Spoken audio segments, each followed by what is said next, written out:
Happy Friday morning, everyone. And thanks for checking into our latest Trade to Black podcast. I'm your host, Shad Dales. Lots to get into here this morning. A lot of news going on the last 24 hours, especially when you factor in RFK and his appearance on Laura Ingraham last night on Fox News and his comments regarding rescheduling. But putting all that aside, Eric Berlin, considered one of the top cannabis attorneys in the country, is going to join us, and he's going to talk specifically on what you should know about the necessary steps next for rescheduling and block out all this noise that's going on here and now. So with that, let's welcome in Mr. Anthony Varrell here on a Friday morning. I'm geared up for this interview. This is going to be great. Yeah, I'm excited to dive in. I mean, obviously there's a lot to unpack around the process, around some of the comments last night, and we're kind of just getting started.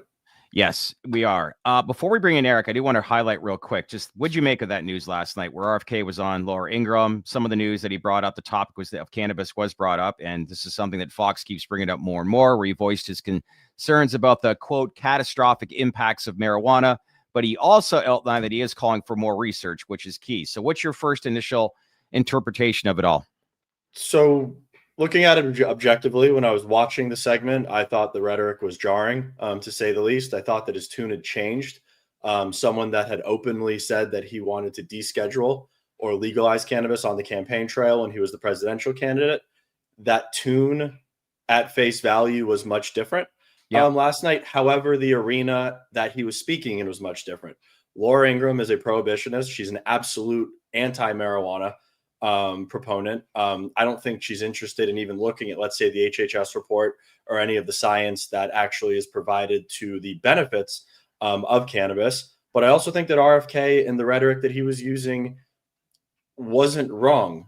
When you talk about high dose THC products, dabs, concentrates, those do elicit different responses than, let's say, flower, vapes, edibles, or other products. There are hemp products out there that people need to recognize are very, very high dosage products that aren't Delta-9 derived, that are THCP, HHC, high dosage edibles and beverages that can elicit those responses. And unfortunately, right now, those products are grouped in with cannabis. Did he also recognize that we do need to decriminalize, that we do need to get people out of jail, and a third of the prison population, to some extent, are cannabis-related offenses? He did a good job at talking about both sides of the coin. He also came at it from a certain lens that he's a recovering addict. He currently does the 12-step meetings, I think, on a daily basis.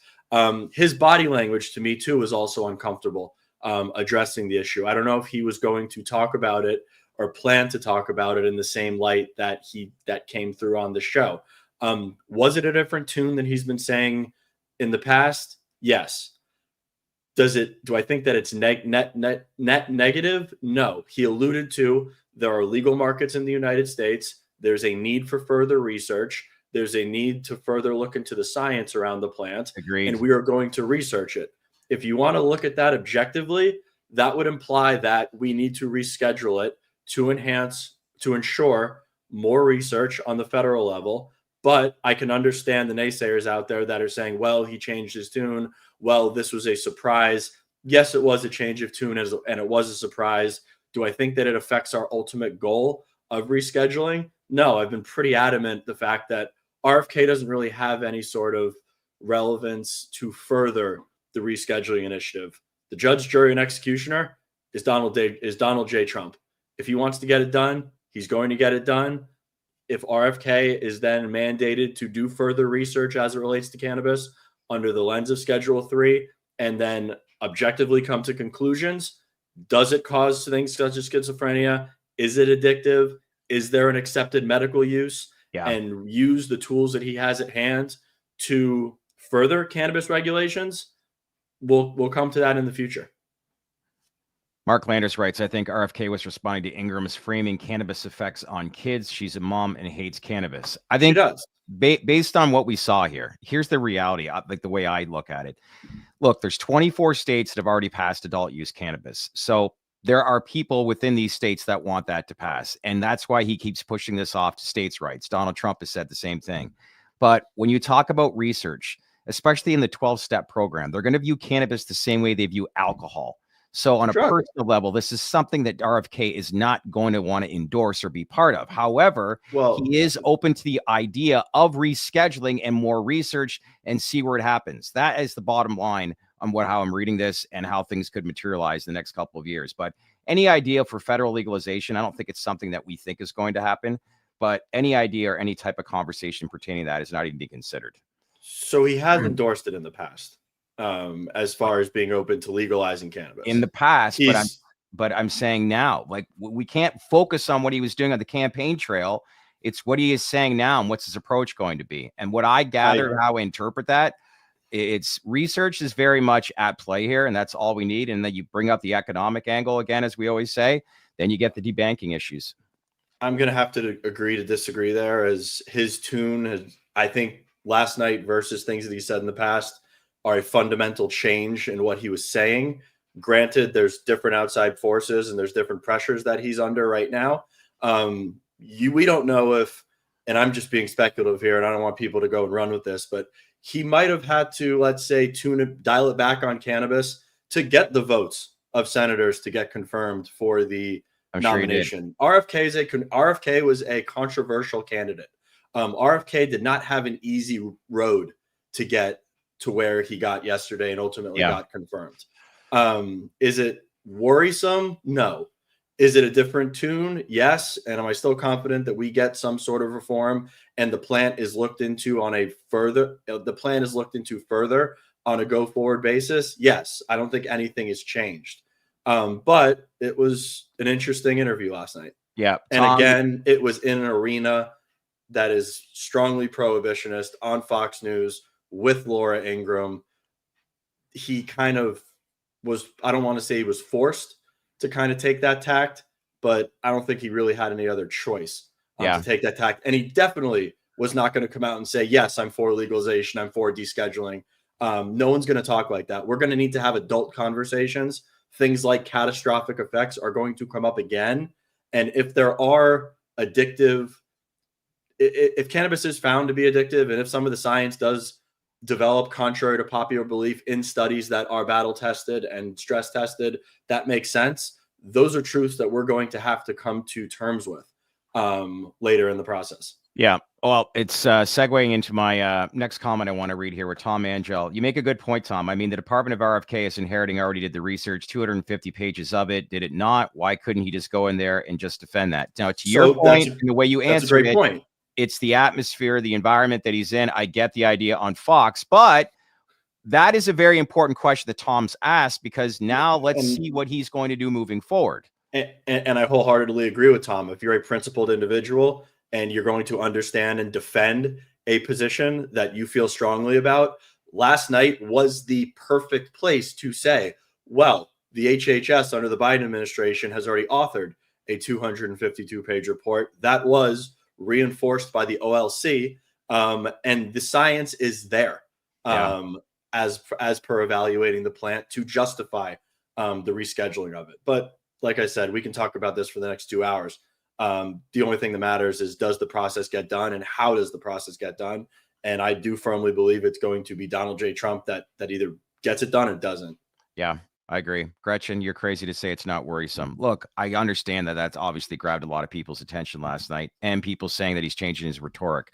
But again, I look at it from him personally. He's viewing this as like, I don't really am a big fan of adult use. However, 24 states have already legalized it. So the train has left the station. He's going to leave it to the states to come up with that final conclusion. It's going to be like 50 states, 50 different countries that create their own laws. But with regards to research, I think that's still very much in play. Let's see what we find out. And it's probably something that I think is, I don't want to say it's going to get done, but I still think it's very much a real opportunity to take place under this administration, which is now segue into our main portion of this podcast here this morning to talk about rescheduling and what's going on. Let's welcome in Eric Berlin from Dentons. Good morning, sir. Good to see you again. How are things? Good morning to both of you. Things are very good. I understand comments like that concern folks, but I think it's important to look at the overall picture and not necessarily put too much into comments on Laura Ingram's show. So despite that, I'm good and everything is good. I hope you are as well. Yeah, that's one thing about this industry is that a lot of people are quick to react, but taking a step back and the whole reason why we wanted to have you on, which is all about rescheduling. Where do you think we are at this point right now with related to the ALJ hearing, the DEA is going on, the being delayed, the hearing for 90 days? If you had to step back, big picture view, and overlooking this whole approach right now, where are we right now? So I have a slightly different view than some of the folks who've been commenting. And that's as someone who's been at this for 17 years, which I joke to you, if I were better at my job, we'd be farther along. But the bottom line is, from where I sit, we're actually in a really good position. I mean, first of all, for the first time ever, we have a president that had come out and said that he favors rescheduling. Not only did he say he favors rescheduling, but he stated the underlying points, right? I mean, he said that the criteria for scheduling are met. He didn't say it directly, but he commented on the medicinal value of cannabis, and that he now recognizes that and favors medical cannabis, which is a recognition that has a currently accepted medical value in treatment. And through the discussion of saying it ought to be legalized, the people have spoken. He's clearly saying, there may be harms, but not the level of harms that needs to remain illegal. So the fact that we have a president who's actually said that for the first time, that seems pretty good to me. Not only do we have that president who said that, we have a president who favors the right to try, which was indeed the origin of this industry. And I'm happy to speak about my own personal experience there, which arises from right to try. We have a president who recognizes the economic impact of this industry, and for better or for worse, for the industry, wants to, the federal government to get its piece of that. He is unequivocally America first. And with all due deference to your Canadian and international viewers, and really great interview of Bina the other day, guys. I thought that was phenomenal. But putting that all aside, the United States of America should be the international leader on cannabis and cannabinoid research, period. Yes. And this president recognizes that. So if I step back and look at that, and look at a president who has recognized we have 10 million patients, but truly we would have many more if you apply the numbers, then this brings relief to folks. And then on top of that, you have a president who is capable of recognizing that the reason that we still have prohibition is, quite frankly, for nefarious reasons. Mm-hmm. And I'll talk about, what happened in the DEA hearing. I know you want to get to that, but from where I sit, listen, I'm not like, it could be better, right? And the comments like that, and this fixation on high doses is concerning. But let me tell you something, guys. Like, it's the issue du jour, and I don't mean to say it shouldn't be investigated. I'm not concerned about it, but I've been doing this long enough. It's always something, and none of those are enough to prevent rescheduling, needless to say, the legalization of cannabis. Yeah. It all comes down to how we regulate. And based on our regulation of other substances, if we are concerned about youth usage, and if we look at the data from Canada and elsewhere, we ought to legalize and regulate cannabis. If we care about the kids, that's what we ought to be doing. So anyway, that's I guess the answer to your question is, I am optimistic, but I recognize that just as I have for all those years, it's going to be hand-to-hand combat every day going forward. It's just the way it is to have such a change like this. And I know it's immensely frustrating. It's immensely frustrating to me because I know what should happen, but you have to convince folks. Yeah. Yeah, Eric, I mean, you mentioned hand-to-hand combat, and you also mentioned the DEA in your opening remark. Have you been able to justify and do a postmortem on and come to a conclusion on why or how the DEA took their tact within the ALJ?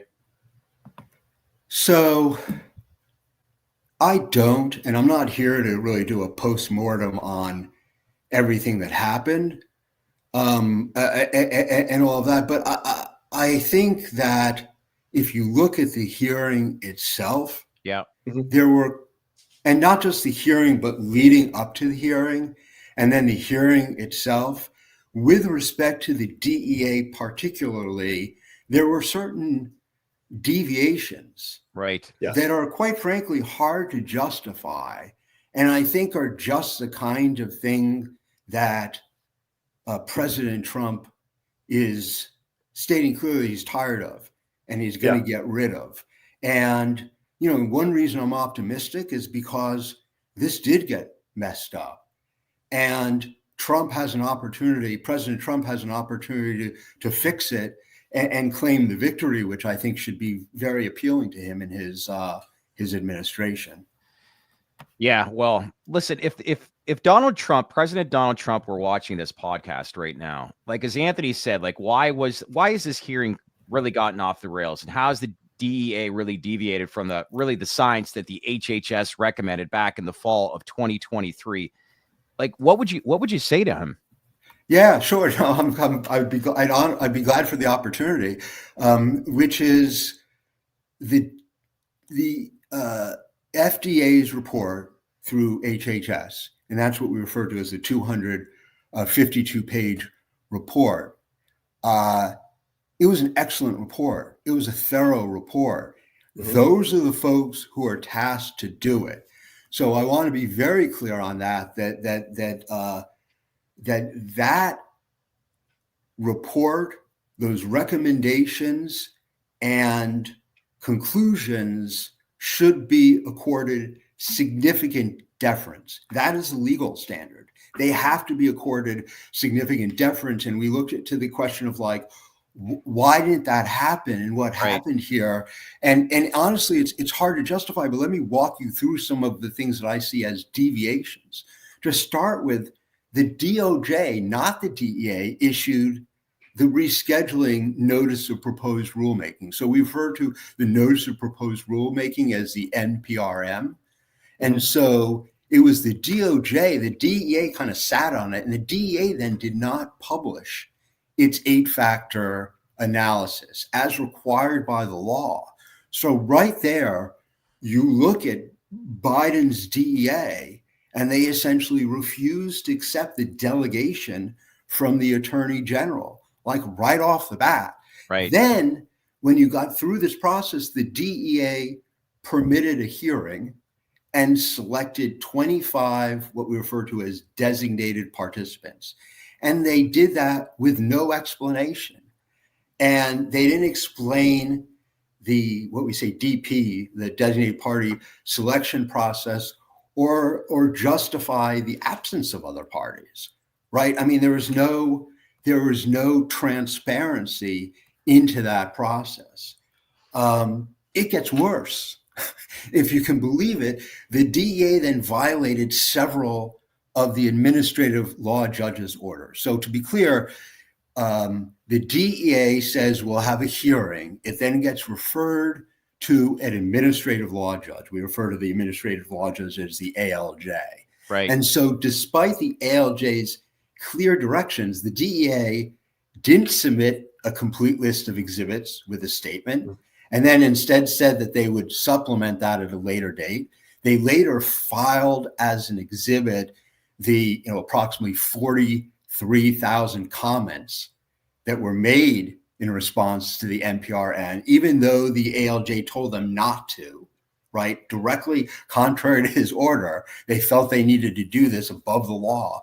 The ALJ Mulrooney then castigated the DEA. So this isn't just Eric Berlin saying this.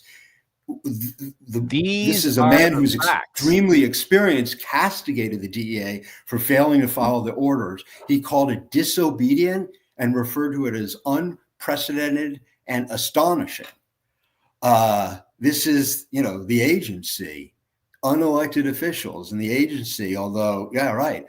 And then the DEA submitted a declaration that basically, in part contradicted HHS's recommendation, Yes. which the law doesn't permit them to do. And then, it was uncovered that it appears that the DEA had some ex parte communications with certain designated parties. And, quite frankly, that alone is concerning, but like even without that, it's sufficiently concerning. And it really is kind of like, it's a constitutional issue, like due process. Yeah. When a party acts with a unaltered, closed mind, or unwilling or unable to consider rational arguments, I'm quoting there, you don't get due process from that agency. And then, listen, I could go on, but those were some of the biggest issues. Yeah. And I think because of those, and despite those, the president now has a really great opportunity to right this wrong. Yeah. When we look at the history of the DEA and the war on drugs, some might say on the other side, like, should we be surprised that the DEA has this approach and has this stance and how they view cannabis?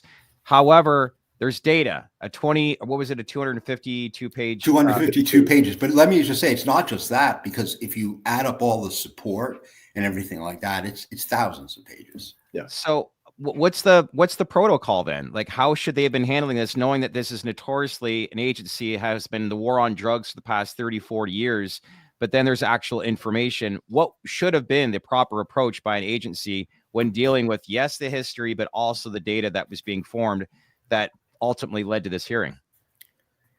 Well, I'm someone who believes we didn't need the hearing to begin with. Okay. And I don't think we need it now. And so there are various ways that President Trump and his administration can proceed from here. The DOJ could revoke in part or in whole the NPRM, which would moot the hearing, or it can move it along, right? There are various ways that this could happen, but the bottom line is the DOJ could issue a final order very quickly. Mm-hmm. The DOJ can, and I'm not, listen, I want to be clear here. The important part is that the DOJ can issue a final ruling here. There are various ways it can get to it and that have pros and cons. I'm not necessarily saying it has to be one. I'm merely talking as a lawyer about the possibilities. And they can revoke the DOJ can revoke the NPRM. It can publish a notice in the Federal Register that provides the reasonable cause. And by the way, the reasonable cause can be a change in administration. They can't change what HHS did. Those are scientific findings.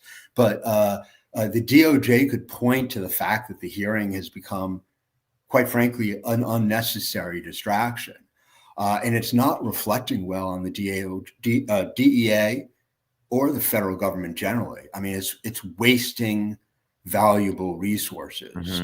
Mm-hmm. And enough evidence exists as it stands, and even written. If they want to include, the written submissions, they have the authority to do that. But the DOJ can issue a final rule rescheduling cannabis to Schedule 3. In addition to what I outlined, it retains the authority to reschedule with or without the DEA's agreement. And so they can do that immediately. They could do that immediately. And I want to point this out. It's kind of a bit of a nerdy legal issue, but there is a section 811D. And under 811D, there can be rescheduling because it's necessary to comply with international law. And this has happened before. And you can say, we've looked at this criteria. It's going to be Schedule 3. With Schedule 3, we're going to implement these additional protections or requirements to comply with international law. They have, meaning the DOJ has the authority to do that tomorrow, in my opinion. Okay. What does that say about the times we're living in right now, where it's ultimately the DOJ? Like somebody just typed, is this a DOJ or a DEA's decision? And we keep hearing it could be either. It could be either. Yeah, it could be. It could be either. But it depends. What I'm saying is that the DOJ has that ultimate authority, right? And in fact, the DOJ, what we refer to as, I don't want to get too legally technical, but delegated to DEA. DEA in part has, at least under the old administration, refused to take the delegation. And I can express even more than the deviations I described. And so it originally is the DOJ. It still has the power, and it has the power additionally under Section 811 D1. So it can be either at this point. Legally, it can be either. Live in different times, don't we? But, do you know, based on your network, what's going on here, what's materializing with regards to this, hearing, rescheduling? Are the appropriate people getting through to the right messages to the President of the United States? Do you know of? Well, I am not here to sort of speculate as to what I think is going to happen in the hearing. Yeah. I mean, I offered what I think they can do, and I do believe that the right people are in a position to communicate this to the president. I really do believe that. I think that listen, this is not an issue of one party or one people, right? I mean, we know that the support of bringing the rule of law into the cannabis industry is favored by a majority of bipartisan folks. And, I saw a comment as I was listening to you guys, every dollar spent on legal cannabis is $1 less going to cartels. I know. And, that's a good point, right? I mean, and that's where we're at. So I do think there are proper communications, and I think there are absolute, this isn't just a liberal issue. I mean, there are folks who consider themselves Trump people. There are folks who consider themselves MAGA and proudly wear a hat that support the legalization of cannabis. Moreover, many of them support the rule of law. Yeah. Right. And why should and this perversity that patients that the federal government has recognized get relief from the substance have to turn to the illicit market to get relief in the greatest country in the world? I mean, that's a travesty, in my opinion, and it's something that our president can fix very quickly. Well, Eric, talking about the DEA and the procedural nature of this, and them, I don't want to say acting in an adversarial manner, but not following procedure and maybe denying some of the facts.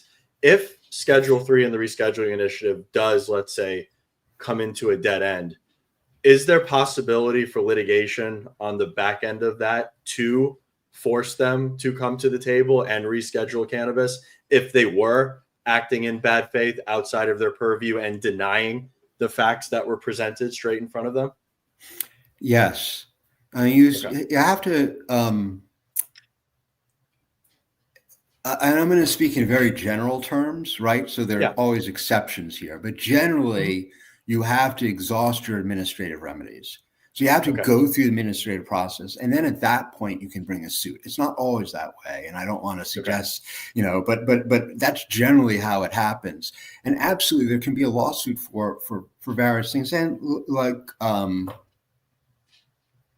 I think that you'd be placing a good bet if you're thinking there's going to be litigation here. I mean, let's just all assume there will be litigation about rescheduling. That's fine. That's okay. It's likely to happen. I actually think there are certain things that the president can do and the administration can do to kind of minimize that or reduce the issues that will be litigated. But I think, Anthony, there's quite frankly likely to be litigation no matter what happens. Okay. Yeah. The biggest thing comes to my mind if the president of the United States is watching this podcast is this. He's talked a lot and his administration has talked about the southern border and fentanyl classified as a Schedule II drug. And yet here is cannabis still classified as a Schedule I. And the least that we can do is obviously reschedule it to a Schedule III and provide proper research that's involved. Right. I still can't imagine here in 2025 that a drug that has wreaked havoc on an entire nation and killing many people and has really been at the forefront as to securing a lot of these borders with some of the drugs that are crossing border lines. This is a drug that actually is a Schedule II and cannabis is a Schedule I. I cannot believe that. Well, I also think we have to look at the big picture with that, right? And what role cannabis may play in this kind of global issue, if you will. And let me make clear, I'm not here on your podcast to advocate for 16-year-olds to be, have a right to do dabs. Yeah. I mean, that's not what we're here. And that's in my opinion, an unnecessary distraction. It has nothing to do with rescheduling. I mean, rescheduling is going to open the possibility to do the scientific research to understand that better. But when we look at the whole global politics of this, right?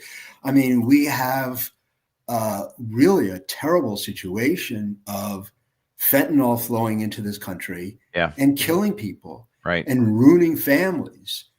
And clearly, our federal government's attention is going to be on that, right? I mean, I don't mean solely on that. I mean, within the drug sphere. And thank goodness, right? I mean, that's what we would want it on. And for them to be spending their time on marijuana is not a good use of their time and not what the folks want them to be doing. But it's more than that. And if we're going to pay attention to the science, we ought to pay attention to the good and the bad. And what science is showing is that cannabis and cannabinoids have a role in mitigating addiction and opioid harms. And I think the administration understands that as well. And if they're really trying to address this, both from a criminal law perspective, but also from a medical perspective, they will make the proper adjustments. And facilitate research on cannabis and facilitate the use, particularly for you get into right to try and our independent liberties. And I hope they'll see that with our veterans, which in many ways are, not throughout, but a vulnerable population, right? That deserve our support. And if they have addiction or issues with fentanyl and if cannabis can play a role in that, I really do believe that President Trump would want that to happen. I mean, I don't mean to get in his head. And it's not for me to do that. But from everything I've heard him say, I think that he would want to help there. And folks around him would want to help there. And that has nothing to do with young folks getting access to high dose cannabis. I mean, that's quite frankly, I don't mean it's a serious issue we need to do, but in terms of the opponents raising it, it's the issue du jour. I mean, I've seen it's been whack-a-mole for all 17 years that I've been involved in this. And those are issues that I don't mean to suggest whack-a-mole, like you knock them away and we don't care about them. Right. But you take that sort of science and adjust it into how we regulate this substance. And so these two issues of helping our veterans, for example, and mitigating harms to young folks, they're not at odds in any way. And I think that, going back to your original point, I would respectfully suggest that Secretary Kennedy understands that. I do. And, I think it's important to recognize where folks say different things as well. Yeah. Not everyone has the luxury that I do of I know. just being able to say it as it is, right? And let the ramifications come.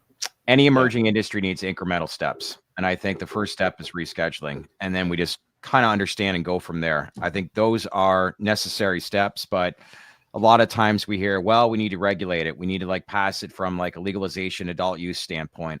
We're not even there yet. Don't even want to even consider even having that part of the conversation, even though there's 24 states that have legalized adult use cannabis. But I think with this current administration, given the history of this country and where we are now, and you bring up some great points about addiction and how cannabis and cannabinoids help with opioid addiction and things like that. The number one thing I think we should at least do is reschedule and to provide research to find out what ultimately is potentially a solution or not a solution, but we should at least consider that. But this has been great. I don't know if there's anything else that you guys wanted to touch on, if there's anything that you wanted to outline. Well, I just want to go back to the original question you asked me, if I might, about my level of optimism and sort of if the question is, I don't know, you're trying to buy a condo in Miami and you want your money back from the industry, and why hasn't it grown, and you need that this year, I might not be that optimistic. The question I was answering is, am I optimistic about the longer term likelihood or whatever, however you want to describe that. And I'm very optimistic about that. And the fact that we're having this conversation and you have the kinds of guests that you do, and you have the kinds of audience that you do, and we have real folks embedded and working on these issues, and we have doctors and scientists and real companies and real money it's all moving forward, just not at the pace I would prefer and not at the pace most supporters would prefer. But sitting here right now, if, as to the question of, will we have a robust industry for cannabis and cannabinoids, I don't know, in 10 years, I feel very optimistic about that. Yeah. I mean, we already do to a certain degree. It's just an immature industry. And we need to remove some of the shackles so the industry can at least function as the companies can function as normal tax-paying companies. Yes. And so I am optimistic about that. I realize that there are opponents on this issue, and they have a certain stage right now, but I think it's always been that way. And if I look at from the grand scheme of kind of where I came from 17 years ago, trying to legalize home grow and home care, caregiver model in Illinois, that's phenomenal where we are. And it just, change like this takes time, and it's been a lesson for me to understand that better as well. Yeah. Humbling. Well, to your point, we have great guests on all the time, including yourself. And we're very, very fortunate to have access to people like yourselves to educate our overall audience and really where we go from here pertaining to the industry, but also not looking at this from a biased decision. Proper media and proper approach is to look at things from both angles. And I want to make sure that in a lot of ways, what are some things to consider, but also what are some things that, maybe the industry is asking too much. So I think you've outlined kind of an outline of what we can expect next. And hopefully, as I said, the 47th president of the United States gets a chance to see this podcast and get some helpful information about what the current status is right now pertaining to rescheduling. But none better described than one of the best cannabis attorneys in the country. So appreciate your time, Eric. Thank you, Shad. Thank you, Anthony. I appreciate the opportunity, and good to speak to you. And I hope you have a great rest of the day and a good weekend. You as well. Happy long weekend. All right. That was great. Well, let's hope. And everyone. I think it stems back to what Michael Bronstein had said on Monday, which we haven't taken any losses as an industry. Bingo. We've got the shit beat out of us. Yep. We've dealt with peaks and troughs in the capital markets, but as an industry, we haven't really incurred any losses. If anything, we keep taking its steps forward.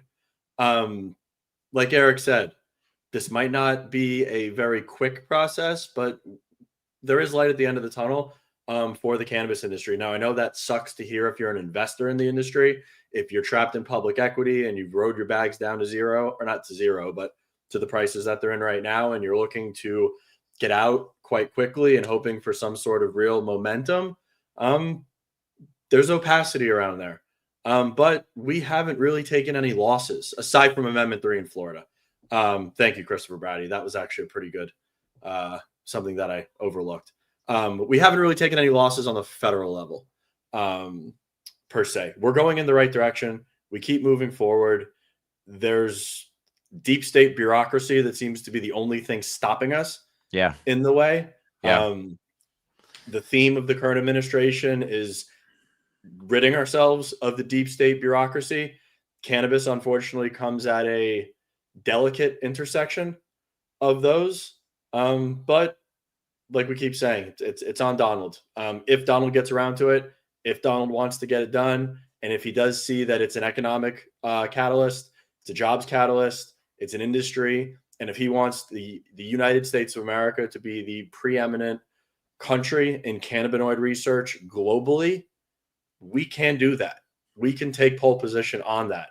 I see maybe our framework looking more like Germany than Canada. You make a great point that you said that too this morning. In terms of regulation. I think we need to manage timeline expectations. Something I've always reiterated to this community since day one, but we don't. And it's very easy for people to react. First, it was Terry Cole.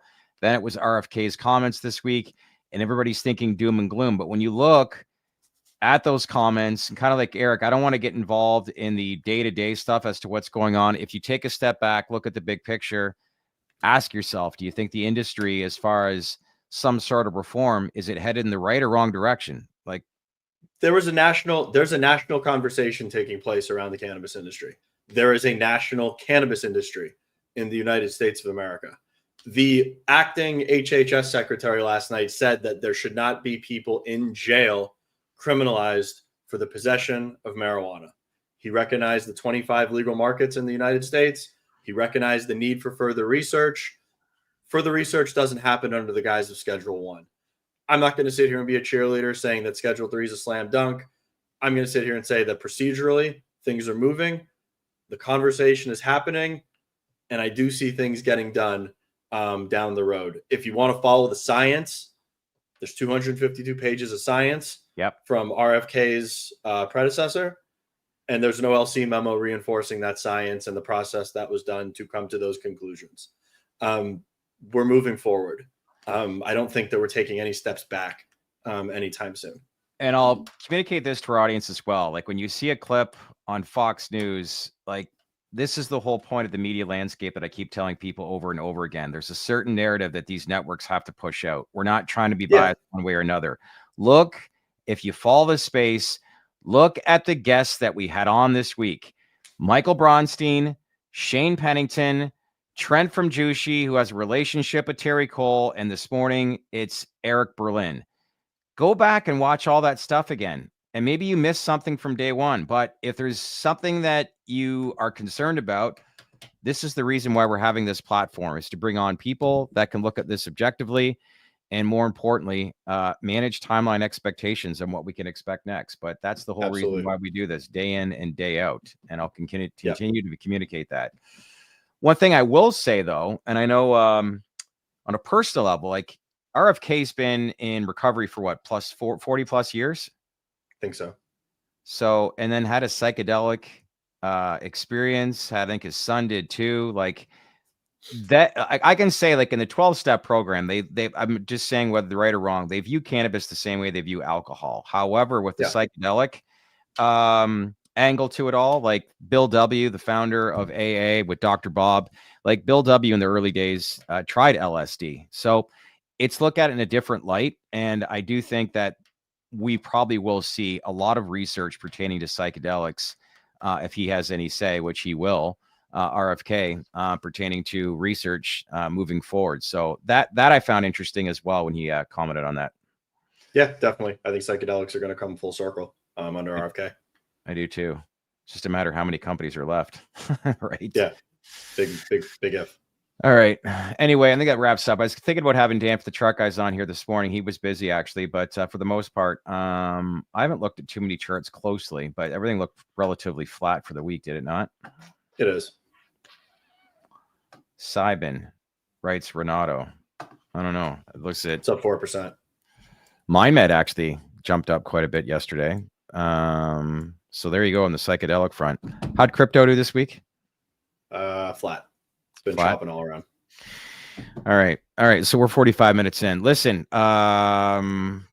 we haven't decided yet, but I know it's a holiday both in the US and Canada on Monday, but we'll keep you guys posted on our community page. Log on to our YouTube channel. We'll give an update this weekend as to whether or not we're going to do a live stream on Monday. I'm leaning towards yes. Just a matter of who's going to be available that we can bring in on a holiday. But more importantly, I just want to wish you and your family. How's the wifey feeling? She got a couple more days, the big day? She's good.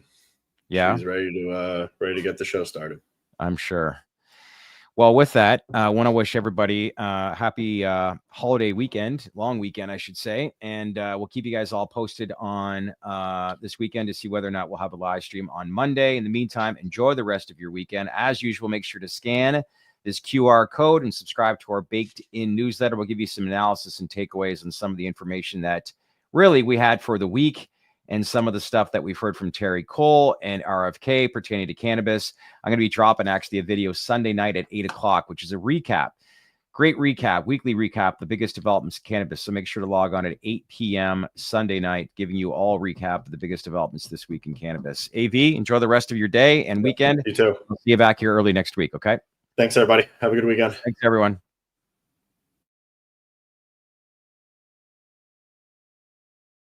Hey, everybody. Stay connected here. The latest Trade to Black podcast. Another great episode under the belt. What'd y'all think? Do you like what we had to say? Please leave any comments below. And as usual, make sure to subscribe to our Baked In newsletter. Check us out on Apple and Spotify. And if you haven't done so already, make sure to smash that like button, leave some comments, as I said before, and subscribe to our channel because we wouldn't be here without you. Thanks again, everybody, for watching.